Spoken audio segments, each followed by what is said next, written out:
Ito ang Kapas National Shrine, isang 50 ektaryang lupain na matatagpuan sa Barangay Aranguren, Kapas, Tarlac. Kilala ito bilang ang dating Kapas Prisoners War Concentration Camp. Ang Kapas National Shrine ay nilagyan ng isang napakalaking obelisk higit sa mga sikat na monumento. Nakatayo ito upang gunitain ang kabayanihan ng mga veteranong Pilipino noong ikalawang digmaang pandaigdig.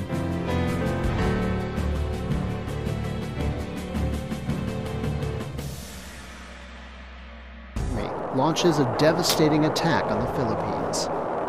Ang Bataan Death March ay ang sapilitang pagpapalakad sa mahigit kumulang 70,000 bilanggo ng digmaan na binubuo ng mga Pilipino at Amerikano na nadakip ng mga Hapon sa kasagsagan ng ikalawang digmaang pandaigdig. Nagsimula noong April 9, 1942.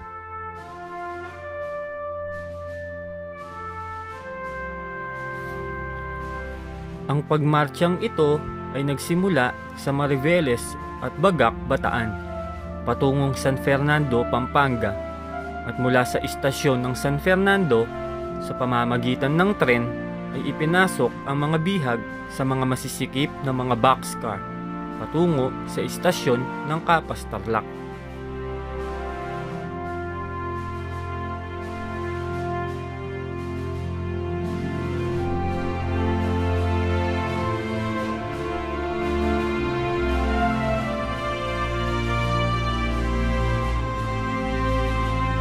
Mula sa huling istasyon ng Kapas ay pinaglakad sila ng karagdagan 11 kilometro patungo sa Camp O'Donnell o ngayon ay ang Kapas National Shrine, isang dating sentro ng pagsasanay ng hukbo ng Pilipinas na ginamit ng militar ng Hapon sa mga bilanggong Pilipino at Amerikano.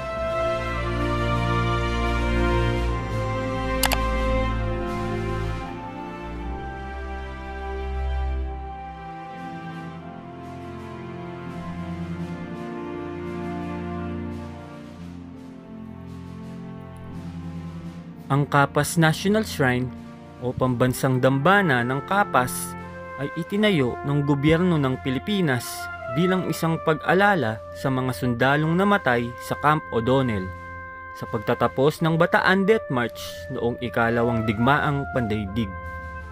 Ang dambanang ito ay pinagtutuunan ng pansin para sa paggunita sa araw ng Kagitingan, ang taunang pagdiriwang na ginanap noong April 9, ang anibersaryo ng pagsuko ng US at pwersa ng Pilipinas sa Imperial Japan noong 1942.